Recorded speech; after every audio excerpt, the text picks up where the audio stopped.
今天我们要来聊一个可以说是记录最详尽也最引人入胜的转世案例之一。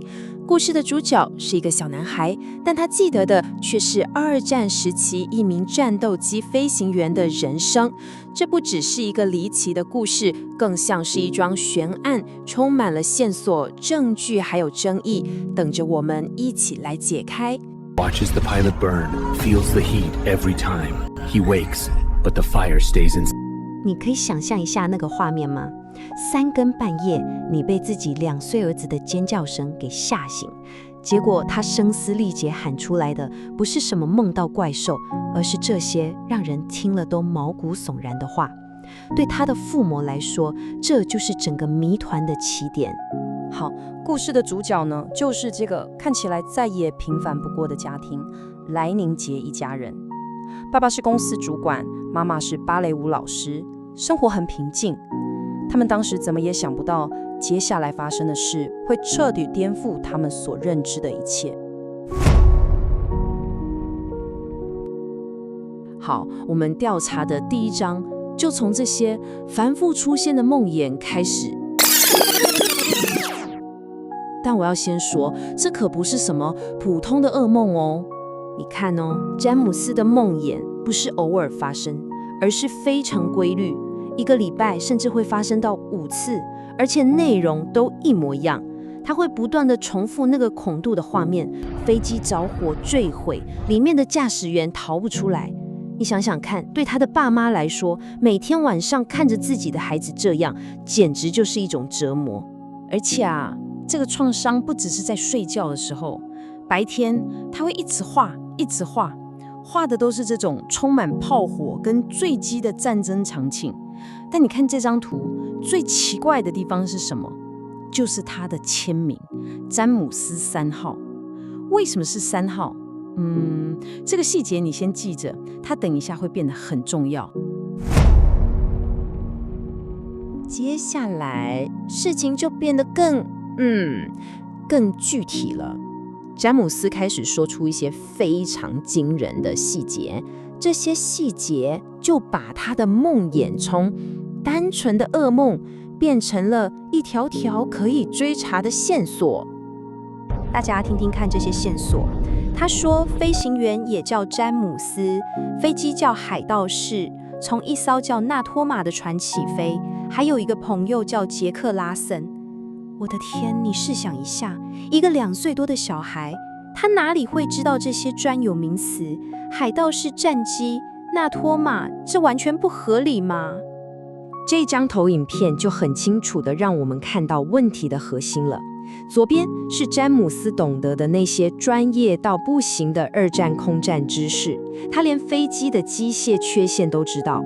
但右边呢，是他的生活环境，一个完全没有军事背景，只看儿童卡通的家庭。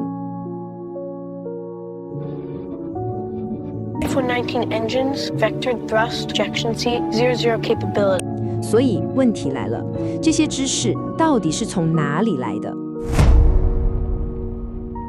这个时候，故事的另一个关键人物出现了，就是詹姆斯的爸爸布鲁斯。有趣的是，他是一个很虔诚的基督徒，所以他一开始根本不信轮回转世这套。他动手调查，其实是想证明这一切都是胡说八道。没想到他最后却变成了这个案子的首席调查员。你看他的调查过程，这可不是1天2天的事。布鲁斯花了整整好几年的时间，一步一步的去查。从纳托马这个词开始，他上网一查，真的找到了2战的一艘航空母舰。然后他开始找那个叫杰克拉森的人，每一步的发现都让他越来越接近一个他原本完全不想相信的答案。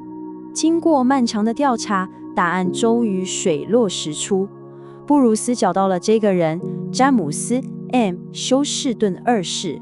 大家看一下他的资料，他的一切背景都跟小詹姆斯说的线索吻合的吓人。而且最关键的一点是，他是纳托马湾号在硫磺岛战役中唯一一个阵亡的飞行员。唯一一个哦。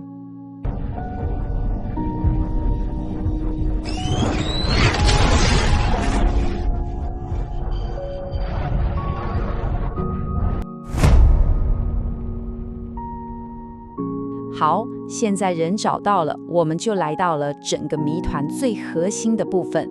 我们直接来比对一下小詹姆斯说的跟这位飞行员休斯顿的人生到底有多吻合。这究竟是巧合，还是真的有什么我们无法解释的事情？大家直接看这个表格，小詹姆斯签名詹姆斯3号，而休斯顿是詹姆斯2世，这不是很像一个孩子在说我是下一个吗？船名纳托马，对应纳托马湾号，朋友杰克拉森，结果就是飞在他旁边的队友。死因是引擎被击中，跟目击者的说法完全一样。这么多关键细节都对上了，你说这还能用巧合来解释吗？不过呢，就在大家觉得案情明朗的时候，出现了一个很大的疑点，一个几乎可以推翻所有结论的矛盾。这个疑点就是飞机型号。小詹姆斯一直很坚持，他飞的是海盗式战机。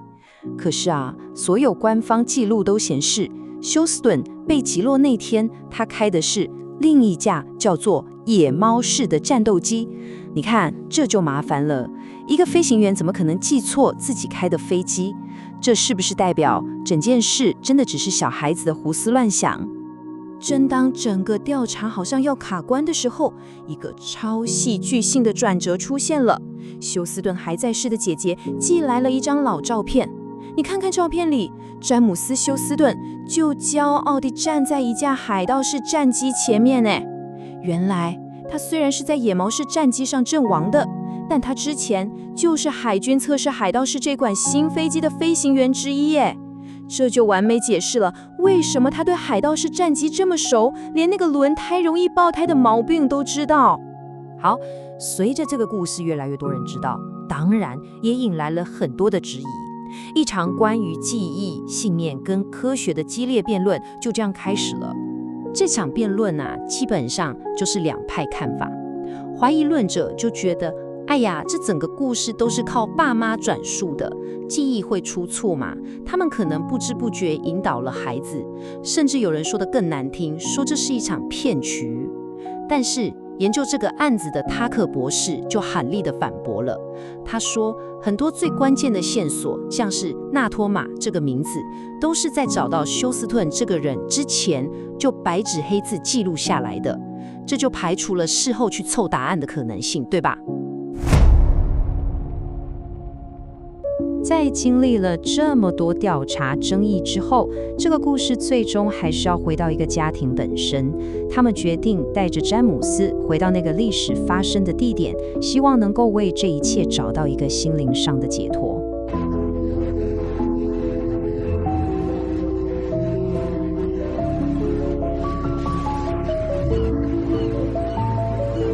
这真的是一个很感人的结尾。在那片大海，一个年轻飞行员长眠的地方，另一个小男孩好像终于可以放下那个不属于他的沉重包袱。而最神奇的是，从那天之后，那些从小折磨他的噩梦就真的再也没有出现过了。好，听完了这个可以说是有点不可思议的故事，我们到底该怎么看待这整件事？它留给我们什么样的思考呢？所以你觉得呢？这到底是一个证据非常详细的轮回转世案例，还是一连串我们无法想象的巧合，又或者是一个家庭非常坚定的信念，深深的影响，甚至塑造了一个孩子的想象力？我想这个谜团的最终答案，可能就看我们每个人选择用什么样的眼光来看待这个世界了。